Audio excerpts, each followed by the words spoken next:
Hello, fellow coaches of the Reddit Battle League and anyone else who might be watching. This is the Week 3 Battle Cast for the Minnesota Eon Twins. I'm your coach, Joseph, also known as user Joseph6 in Reddit or on Reddit. So this is, this week's team builder, team analysis, and battle video. This battle was on 3DS for Reels when Alex and I did it, because that's what we both prefer. But for reasons I'll explain later, there's no actual battle video on 3DS, so I recreated it in Showdown for this video. So you will actually get to see a battle video at the end here. And again, like usual, I'll put a little note down in the description of when the actual battle video starts, if you want to just skip right ahead to that. But yeah, this is one of the matches I look forward to the most each season of the Reddit Battle League is me versus Alex, the Eon Twins and Bavarian Beedrills. A little bit of history for those of you who might not know your RBL history. We were both in the first season of the RBL, Season 1. So we're both kind of original members, remembering back to the times when the draft was really funky and the teams were a little overpowered, as opposed to how we fixed it now. I guess this is the match that I look forward to the most because Alex and I have a very, strong history. We're both, he's obviously a very, very good player. If you haven't, matched up with him yet, you'll see that in his battle when you eventually do battle him. So I really look forward to that because it's a great challenge. He builds some really cool teams and he plays it extremely well. So you kind of have to be on top of your game, and that's kind of the challenge that I like each and every season. So a little bit of history between he and I. Actually, our first match was he swept me 6-0 with a Dragon Dance Moxie Gyarados. I didn't really have anything for it on that team after he wore down my Vaporeon, which didn't have Roar, and my Mega Altaria. So that was a little bit of a bummer. As our first match was a 6-0 sweep. He kind of kept it rolling and swept me in the playoffs. 1-0 and 2-0 in those matches, and then in season 2 he gave me a 4-0 loss, and then I also lost our first match of the playoffs there. So Alex started out 5-0 against me with like a plus 16 differential, but I've been slowly bringing it back little by little. It's been a lot of fun. I've gone on a 4-0 run, so a little winning streak of sorts, and so we'll see what this week brings. This is all including playoffs and stuff. So yeah, I guess that's a little history of the RBL between Alex and I. Utmost respect for him. He's great, and I always have the best battles with him. So let's look at what team Alex has this season. It's a pretty good one. Here we'll go down a little further so you can see, Season 1, Season Champion, Season 2 stuff. He drafted Mega Absol as a UU Mega, which gave him 3 OU picks. He's got the pink bubblegum blob, Clefable. This thing is everywhere, and it's the worst. But we're facing off against it this week again. He's got Tornadus T, which is a really, impactful and versatile Pokemon. If you haven't seen the statistics yet this season, he already has like 5-0 differential with it, which is pretty impressive. So it fits right into Alex's wheelhouse of using U-turn, Regenerator, knockoff, as well as hard-hitting special moves. So it's kind of the perfect Pokemon for Alex to have on the Bavarian Beedrills. It kind of fits with the Mega Beedrill he's had in past seasons. A very similar Pokemon in that regard. He's also got Jirachi, so pairing that with Clefable is like evil on. Apparently, he's just, wants to annoy everything and everyone and be the worst. So that's Flinch God. Base 100s all around. It obviously can do just about anything, so it's going to be interesting to try and prep for that. Again, he's drafted another Pokemon that fits right in his wheelhouse of playstyle, which is Jolteon. It's fast, it hits relatively hard, and it's got that, stab volt switch, which is really key to how he plays. And so combining all of those, it really gives him a solid initial core. And then he finally, not finally at all, we're only halfway through his team. He's got Blastoise for hazard control. Mega Absol can only do so much with Magic Bounce. And it's kind of frail, so it might not be around the whole match, or you don't want to bring it out on what could be predicted as an attack on the switch. So he's got Blastoise to spin away hazards. It's also just bulky and can hit pretty hard back. So I think that's a good pickup in the end of UU rounds, I believe. Let me look here. Yeah, that would be end of UU. Then his last 6 are Flygon, Vileplume, and the Fire Chicken here, Blaziken. Only Blaze. Speed boost is banned. Otherwise, it would obviously be, top tier. So just Blaziken, Golem, Glalie, and Meloetta as his wild card pick. Last ones, they're all very solid for his team. I'm not too worried about him bringing Glalie or Golem, just because I have Stab, Priority, Bullet Punch, which will take both of those down fairly easily. And even with Sturdy on Golem, he can't do much back. Maybe a Fire Punch, that's about it. Everything else is fairly resisted, Earthquake's neutral, but it's not going to do a ton of damage anyway because of the high defenses of Mega Scissor. Flygon fits in his playstyle as well. He's drafted really well with this team because it's relatively fast with base 100 speed and it has U-turn. And it can hit hard on the physical side with Outrage and Earthquake, which is a little lacking in some of his other Pokemon. But just looking at, some of the threats, he's obviously played really well with Tornadus and with Jolteon. So those are going to come. They're already 5-0 and 6-0 on the season in the first 2 matches. So he's been playing really well with those. Who knows? He's brought some really interesting sets on Jirachi. So I'm just going to try and look for, ways that I can kind of mitigate that speed a little bit, mitigate the damage output on those 2, and try and, counter what he might be doing with his Jirachi. And then Clefable is just Clefable. And we'll deal with whatever Clefable does. So getting into the team that I brought this week, you can see it here. We'll start with, our leader, our fearless leader, the cool kid, Scissor. So we're bringing Mega Scissor this week with a moveset of Bullet Punch, Bug Bite, Roost, and Swords Dance. I thought about bringing U-Turn and Knockoff, but there's not really a huge need for Knockoff against his team. He doesn't have anything that's going to be bringing like a super essential item.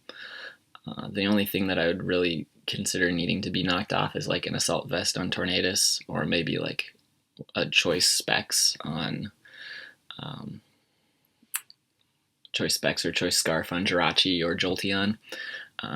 But we went a different route because we only have 4 move slots. So we went Roost, Swords Dance, and this will allow us to set up if we need to on something like the Blastoise, barring a Scald Burn. We can set up to +2 with Swords Dance, and we can actually KO even a defensive one after Stealth Rocks at +2.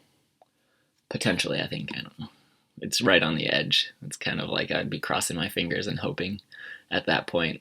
And then the Bullet Punch is kind of essential because, as we saw, his team has lots of speed. My team's not, nearly as fast as his is. Crobat's my fastest at 130, which speed ties with Jolteon. So I really need something to, if I need to pick off something that's really fast, I need that priority. So we have Bullet Punch. And it's just, you have to bring Bullet Punch on Scissor. You don't have to, but it's, the best. Our ability was Technician, of course, not Swarm. As you see here. I guess I could change that, but there's no need. This is after the battle anyway. Looking at the spread, I contemplated going more defensive, but there's really wasn't too much of a reason to, so I just went the Adamant route in case I needed to pick up a little bit more chip damage with priority Bullet Punch. I added enough speed so that I could actually outspeed Blastoise that had just 1 point of speed investment. I think Blastoise is base 78 speed and Mega Scissor is base 75. So I put in enough EVs there to speed creep it a little bit. Otherwise, the speed isn't totally essential, just based on the bulk. There wasn't too many other things, I think, that were around that speed range that might creep it. So yeah, that's the set on Scissor, the cool kid. Next up, we have Pepper here. So Pepper I went back and forth with a lot, especially on the item. For a while I had Choice Band, because Choice Band would basically knock out anything that he brought in, even resisted damage by, on the Flygon. It was still, I think it was a clean KO anyway. even with the resisted damage with an Adamant Choice Band. Problem there is that I don't outspeed it, and he might be running a Choice Scarf, which I definitely wouldn't outspeed. So that was a little bit of, a risk there. The other problem with the band is that his team was so fast that I wasn't, really going to be getting a banded attack off easily on anything outside of the Clefable. It's about the only thing that I would really outspeed and care about. And I didn't want to be locked into something, especially when he's got good switch-ins for Bolt Strike like Jolteon. He's got switch-in for Zen Headbutt in Absol. He's got switch-in for V-Create. Actually, no, there's no switch-in for V-Create. That was not even true at all. Whatever comes in on V-Create pretty much dies. Why did they make a base 180 power move that's perfectly accurate? Like, it just makes me chuckle every time. But it's a lot of fun to use, so I've been enjoying it for this season. I can see why other people like using it. So we actually brought Adamant, so let's put that in here. Just to get that little bit of extra damage, in case it ever comes in handy. So anyway, I ended up going with Colberberry, just because I knew that, if he got in Absol on me somehow, either through his U-turning, there's plenty of opportunity for him to U-turn, or through a smart switch or something, it would easily be able to Pursuit Trap me, which would just straight up KO. So I needed a Colberberry to stop that, or Sucker Punch, or Knock Off. It's got plenty of dark type attacks. Similarly, there's always Tornadus, which has, a powerful knockoff as well, which would do a ton of damage to a Choice Banded Victini, and it would outspeed me anyway. So the Colberberry is really good here, just to, make sure I get a KO on one of those two, basically.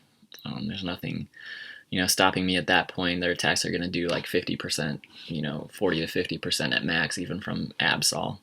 And that could potentially save me from a Swords Dance as well. So, yeah, that's kind of the key item here. And so I'm not going to fear, if I'm in on Absol or Tornadus with Pepper quite as much as I would otherwise. The rest of the moveset you see here, U-turn, we didn't really have another move that we needed in here, so I just put in U-turn for that. I have enough speed to outspeed. Let's look back at his team. I'm not sure what it is. Something key, I don't know. I don't even know what I have enough speed to outspeed. Maybe the Meloetta. I think the Meloetta is base 92, so that would probably be enough to outspeed the Meloetta. Maybe if it's timid, probably not if it's timid. Maybe if it's max speed and modest. So that's that set, and allowed me to put a little bit more into HP. Maybe live a little bit longer if I needed to. Next up is Babar. Kind of do everything Pokemon here. I'm predicting this to be my lead, and so I gave it Play Rough to deal with a lead Absol if it needed to, or a lead Flygon. So obviously it hits both super effectively, and I gave it an Adamant with enough EVs to KO both of those, provided there wasn't a whole lot of defensive or health investment. So that's kind of the thought there. And then I stuck on Stealth Rock to get the Stealth Rocks up. This will be kind of important if I can get Rocks up early, because it'll pressure him to have to bring in either Blastoise or his Flygon to defog or Rapid Spin. And that can give me an opportunity to, do a lot of damage with something, or, set up on my own way with like Scissor or something. So I got some opportunities there. If we get off Stealth Rocks, it could be really, kind of game-changing, hopefully. Just to, make him have to deal with something a little bit more, especially if he wants to switch all over the place on us. The rest I put into defense to take hits better from some of his physical mons, specifically the Absol. So that'll allow me to, I think everything's in a 3-hit KO. So I can, easily deal with that. And then Ice Shard gives me some priority to, again, kind of pick off some of his faster threats if I need to, especially the Tornadus, which is going to be weak to the Ice Shard anyway. Next up, we have one of the key mons for our first 2 weeks, our MVP, Crobat, alias the Crobat. Rocking Black Sludge, like we've usually been bringing. Hasn't been a lot of need for choice bands or sharp beaks to pick up extra damage, so we've been rocking Black Sludge to maybe live a little bit longer. So we brought Brave Bird cross poison to hit the Clefable for super effective damage. Brave Bird just does damage to everything, kind of like V-Create on Victini. It's just powerful and hits hard. And then we have U-Turn, so we can switch out and get some initiative if we need to. And then I didn't really know what I wanted to put in the last slot, so I was between Roost and some other moves. But I ended up going with Tailwind since she has such a fast team. I thought that I might need to get a Tailwind up, and then I could go into Victini and just kind of V-Create a couple times and ignore that speed drop the first, and just do a ton of damage, or outspeed something and Zen Headbutt. And who knows, it could just come in handy to have a little bit of extra speed for him or for Babar, or either Porygon down the line. And so this set runs enough speed to outspeed a timid, max speed timid Tornadus T. But I didn't think I needed to run enough speed to speed tie with Jolteon, because Jolteon's gonna, KO with a Thunderbolt, and the best I can do is Cross Poison or U-Turn, probably Cross Poison, which I don't think is a KO, so there's not really any reason that I would have to stay in on that. So my best play would probably be to switch out into something. You'll see what my best switch out is in just a second, but you can probably predict it anyway. Anyway, so that's that. It's just gonna, be fast enough to take out some of the faster threats. Speed on speed. So that's Absol, or one of the fast threats, with base 115, and Torn T with 121, and then his two 100s in Flygon, and you know what I'm talking about, Jirachi. Little brain moment there. So that's what, Alias is for, and probably will be for the rest of the season. Now, probably the two most key players on this team are the two kind of walls that I'm going to be bringing. Kind of the two main walls on my team. The first one's Tonic the Vaporeon, coming along as our defensive wall once again. Mostly because there's not a lot of special threats that I need to pack special bulk for. I'm not going to be taking on Jolteon with Vaporeon if I don't have to. Clefable, if it sets up, would be a little scary, but otherwise it's not too bad. And I don't think it would want to set up when I have Alias and Scissor here, which can both hit it for super effective damage on the physical side, so it's not going to be setting up a ton of Calm Minds or anything. So in that way, really I just need to run it physically defensive to take on the likes of, I guess, his Absol, his Flygon, maybe. It's not really going to take too much damage from Blastoise, or really Jirachi's not going to do a lot to it if it's physical and only has stuff like Fire Punch and Iron Head and Zen Headbutt. It's really going to take a while to wear it down, so this is going to be a good wall in that regard. I've got Wish and Heal Bell to keep my team healthy. I don't really have a need for anything else. I'm not too worried about things setting up on his team, so I didn't bring Roar. And then Scald could get some key burns along the way.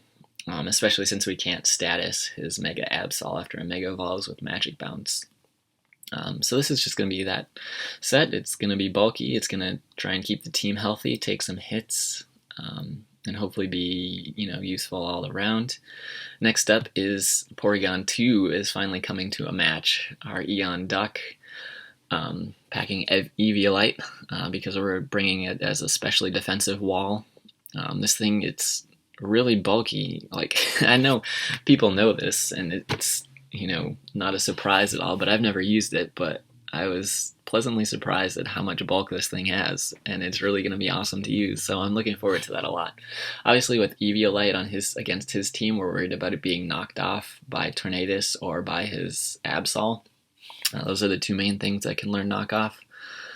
So, we might have to be careful about that, but, we'll deal with whatever we can. Obviously, we'll make the best plays in the moment. But the cool thing about the Eon Duck is the ability Trace, which is going to let us take on his Jolteon basically perfectly. This is a perfect check and counter to Jolteon. especially, you know, he's probably going to bring Volt Absorb unless he's smart and brings Quick Feet. But Volt Absorb, I'll be able to trace. I can switch in, trace the Volt Absorb, take a Volt Switch, Thunder Wave, Thunderbolt, and get my health back. Completely checking in. That'll allow me to go for a free attack or a free status with Thunder Wave. So that's going to be really awesome. It'll allow me to scout the ability that his Clefable might have. It'll allow me to switch into his Tornadus and get Regenerator, take a hit back with Thunder Wave or Ice Beam, and then switch out. I thought about bringing Discharge, but there's not a real need to against this team, especially when he has a Volt Absorb Pokemon. So yeah, we're just rocking Tri-Attack with the Stab, Ice Beam for some coverage, especially against like Flygon's not going to want to take an Ice Beam, neither is Tornadus, and Thunder Wave and Recover. And who knows, we might get some lucky status with Tri-Attack as well. Not much else to say about that. Let's go back to his team. Yeah, that's, you know, about it. We can status things. Obviously, we'll have to be careful about Magic Bounce, but we have Heal Bell for that if we need it. So that's the team. Let's get into the replay now. First, let's see if I can switch sides here. No, I guess we'll just go with this side. Maybe when I start playing it, I can. We're going to play it really slow. Alright, so just looking at the matchup, he brought his top 6 mons, so his OU and UU team here, a lot of the threats that we planned for, so just looking at it, we're probably thinking that maybe Assault Vest, Tornadus, probably specially defensive or offensive Clefable, probably defensive Blastoise if I were to guess, especially since it takes resisted bullet punches. Likely has Scald and Rapid Spin to spin away rocks. So looking at this, I see no reason not to just go out with Babar like I planned and try to get my rocks up.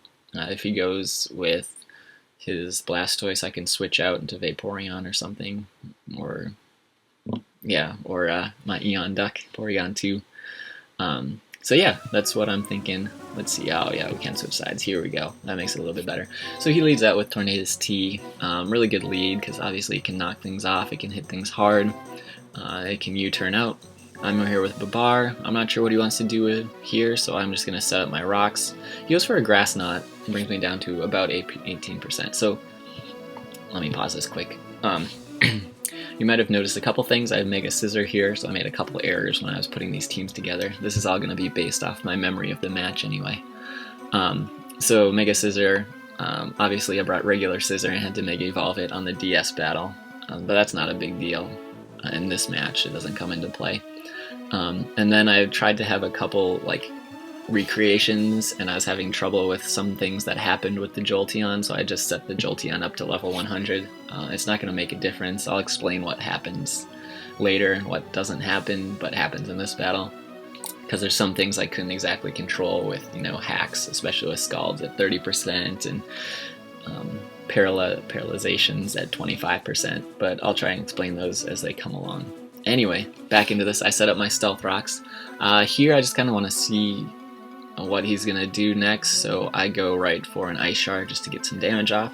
Kind of meh play because he's just going to switch out and get his Regenerator health back. But I see here now that he goes for Heat Wave on my Ice Shard, and so that's kind of good information to have. So we know so far that he's packing Grass Knot and Heat Wave, which is going to come in handy, you know, throughout the battle. I've already started keeping track of what moves he has, so he's obviously going to have coverage for Scissor. Here I go out into Alias. I'm right on the edge of KOing him with my Black Sludge, but I think that I want to make him think that I might be banded, just in case. So he switches out, gets a Regenerator health back, so that's a great play on Alex's part. As I go for Brave Bird, didn't actually get a crit in the actual battle, so ignore that. But we are able to pop his Air Balloon, so that's interesting that he brought Air Balloon on Jirachi. That's really nice to see because it likely means he's not sub, or he's got to be sub Wish or something, or some other attack.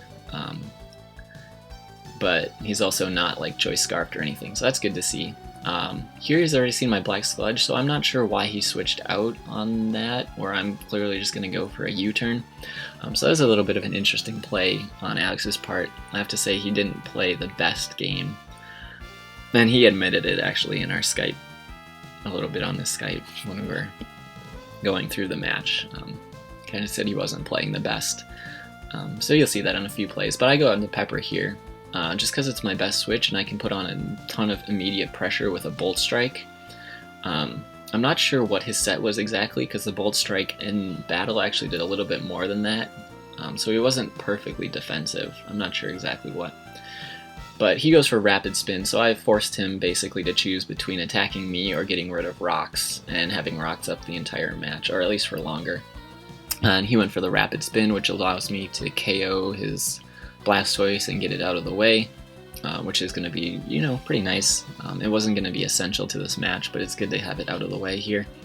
On that turn, I actually had gone for a Zen Headbutt in the actual battle, mostly because I was afraid that he would predict me to be like Scarfed or something and switch out into Jolteon to take the Volt Absorb the Bolt Strike. That's a tongue twister and a half right there. Volt Absorb the Bolt Strike. So I went for Zen Headbutt, thinking there's no reason for him to switch out into Mega Absol, or switch out into Absol at that point, just because he wouldn't want to take a Bolt Strike with Absol. It would be, you know, a good 70 to 80% damage. Absol's not that bulky, so at least that much. But here he makes an interesting play. I want to stop a moment to talk about this too. After my Zen Headbutt onto his Blastoise, he obviously at this point knows I'm not choice locked in. He goes out into his Absol, and here's where the Colbur Berry comes into play. Again, I have Colbur, so I'm not too afraid of taking a dark type attack. He doesn't know that exactly, so he is going to come in here. He's going to Mega Evolve as I go for a V-Create, just because there's no reason really not to. I could take a Sucker Punch. I don't want to really go back and take a Pursuit and lose this. So I just go for V-Create, and he straight up loses Mega Absol. So this was kind of a big play, one that's not very characteristic of Alex, to, you know, forget speed tiers like that necessarily. So regular Absol is base 75, Pepper's obviously base 100, so I'm going to outspeed him easily. Here I don't really want to take, you know, -1 defense knockoff, so I can just go out into Eon Duck, maybe predicting hopefully a U-turn, but he does go for knockoff, so I lose my Eviolite, which is kind of a bummer, but not a huge deal with what he has left.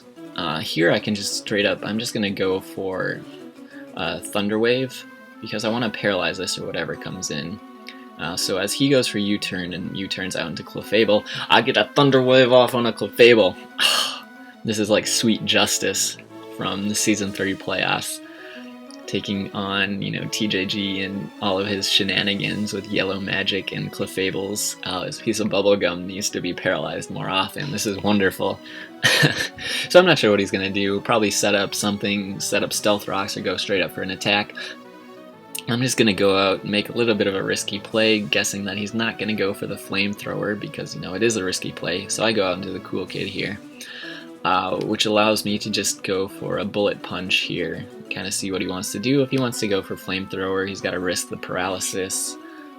He's going to take a ton of damage, so he goes out into a Flinch God here, the Jirachi, which will take a resisted Bullet Punch. Still doesn't get a amount of damage. Remember, there wasn't a crit earlier.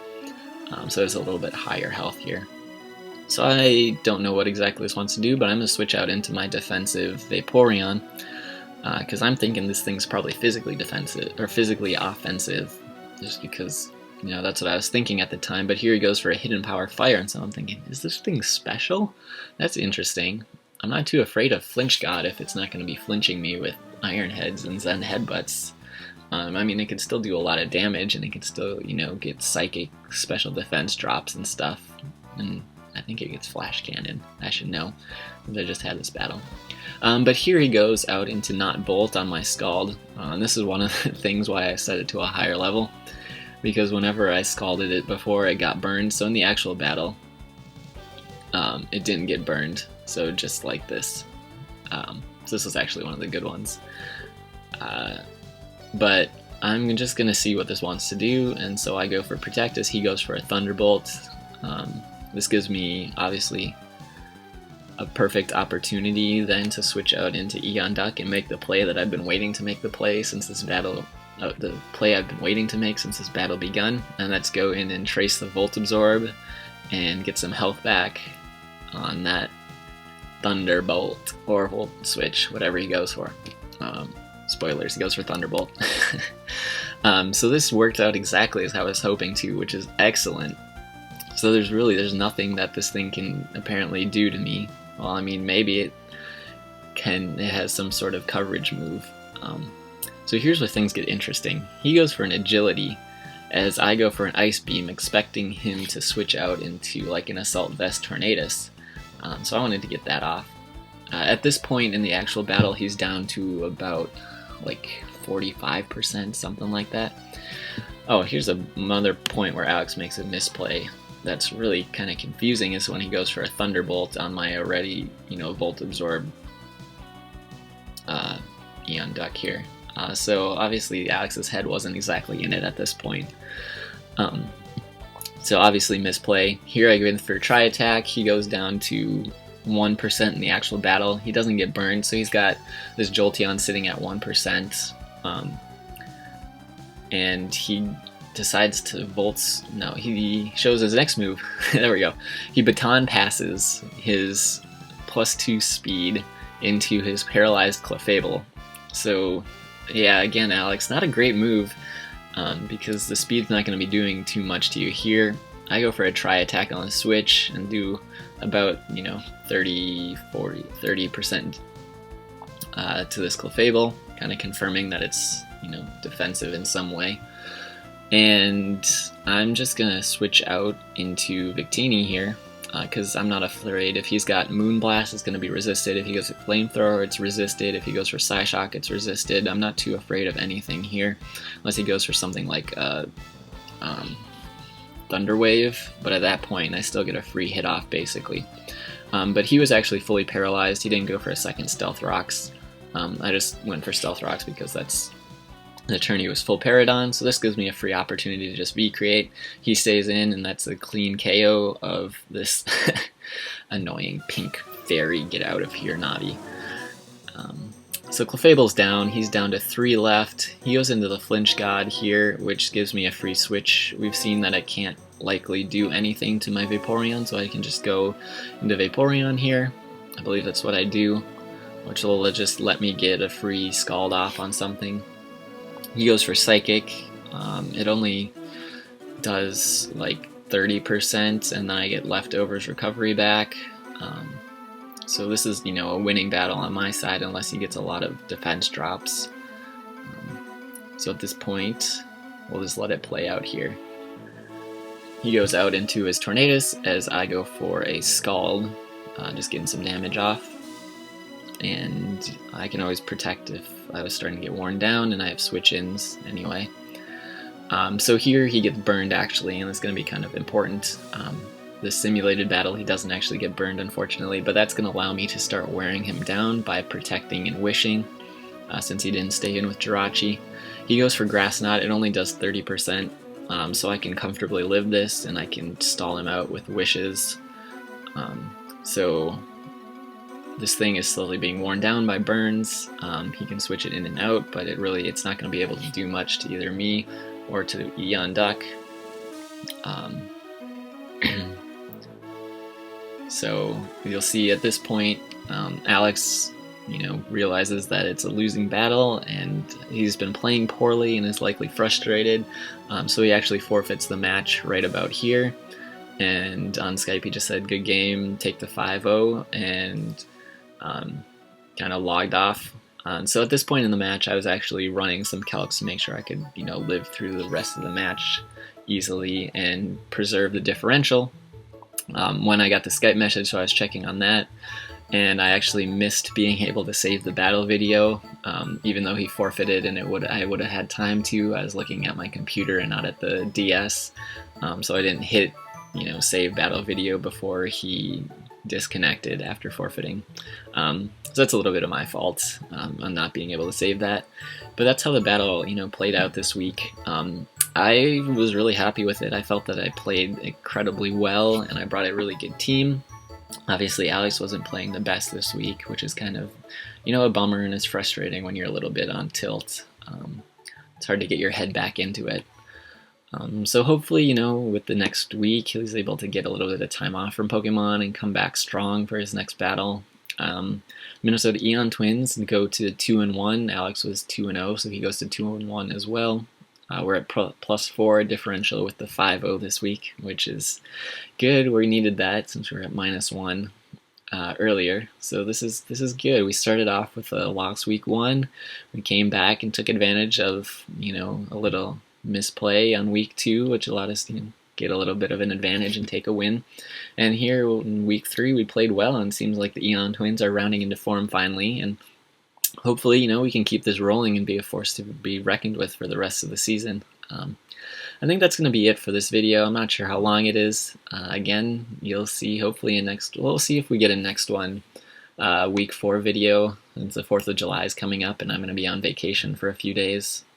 It might be a little bit late, I might not get to it, but hopefully we'll be back. We should definitely be back for week 5, I know that for sure. But yeah, I hope you enjoyed, and this is Joseph, coach of the Eon Twins, signing off. Later.